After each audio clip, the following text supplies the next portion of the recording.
गुरुजी एकजना गुरुलाई चिना बनाउन लगाएको कति हो कति किसिमका कुण्डलीहरू बनाउनु भएको रहेछ। यो कुण्डली विभिन्न थरीको किन बनाइन्छ गुरुजी, यसको काम के हो भनेर एकजना साथीले जिज्ञासा राख्नु भएको रहेछ।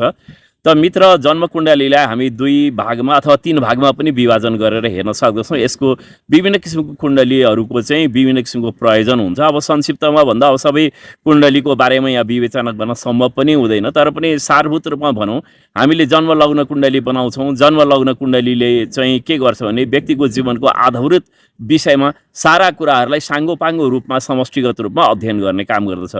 त्यसै गरी हामीले नवमांश कुण्डली बनाउँछौँ। नवमांश कुण्डलीले चाहिँ विशेषतः आफ्नो दाम्पत्य सम्बन्ध सम्बन्धी विषय र माइक्रो एनालाइसिससित जोडिएको विषयमा विवेचना गर्दछ।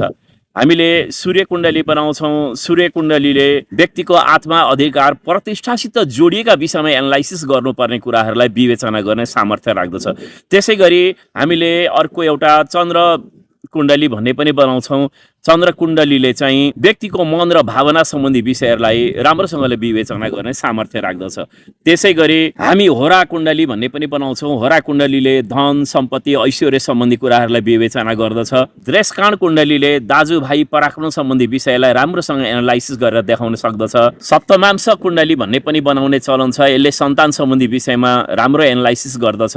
दशमांश कुण्डलीले व्यक्तिको जीवनको उद्देश्य, पेसा, रोजगार, व्यवसाय, उसले सम्पादन गर्ने कर्म जस्ता विषयहरूलाई विवेचना गर्दछ। द्वादशांश भन्ने कुण्डली पनि बनाइन्छ। द्वादशांश कुण्डलीले व्यक्तिको मातापिता सम्बन्धी विषयमा राम्रोसँग अध्ययन गर्दछ। षोडशांश कुण्डली पनि बनाइन्छ। षोडशांश कुण्डलीले व्यक्तिको सुख, उसले प्राप्त गर्ने सन्तुष्टि, उसको सवारी साधन, यस्ता चिजहरूलाई विवेचना गर्दछ। विंशांश कुण्डलीले धर्म र साधना सम्बन्धी कुराहरू। चतुर्विंशांश कुण्डलीले शिक्षा र विद्या सम्बन्धी कुराहरू। सप्तविंशांश कुण्डलीले व्यक्तिको शक्ति र कमजोरीसित जोडिएका विषयहरू। त्रिंशांश कुण्डलीले उसले आफूले आर्जन गरेका विभिन्न किसिमका दोष र पापका फलहरूलाई अध्ययन गर्दछ। खवेदांश कुण्डलीले मातृपक्षसित जोडिएको विभिन्न कर्महरूलाई विवेचना गर्दछ। अक्ष वेदांश कुण्डलीले पितृकर्मसित जोडिएका विविध कुराहरूलाई विवेचना गर्दछ। पञ्चमांश कुण्डलीले व्यक्तिको प्रतिभा र शक्तिलाई एनालाइसिस गर्दछ।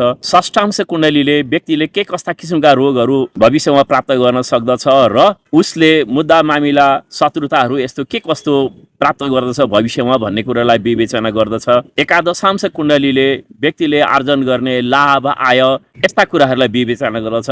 यति कुण्डलीहरू मात्रै होइन, अरू धेरै किसिमका कुण्डलीहरू पनि बनाइन्छ। यहाँले प्रश्नमा यस्तो धेरै खालका कुण्डली बनाइदो रहेछ नि हो गुरुजी भनेर सोध्नु भएको हुनाले हो, हामीले धेरै थरीको यस्तो कुण्डलीहरू बनाउँछौँ। त यी कुण्डलीहरूको प्रयोजन चाहिँ उसको जीवनका विभिन्न आयाम र पक्षहरूसित जोडेका विषयहरूलाई विवेचना गर्नमा यी कुराहरू मद्दतगार साबित हुन्छन्।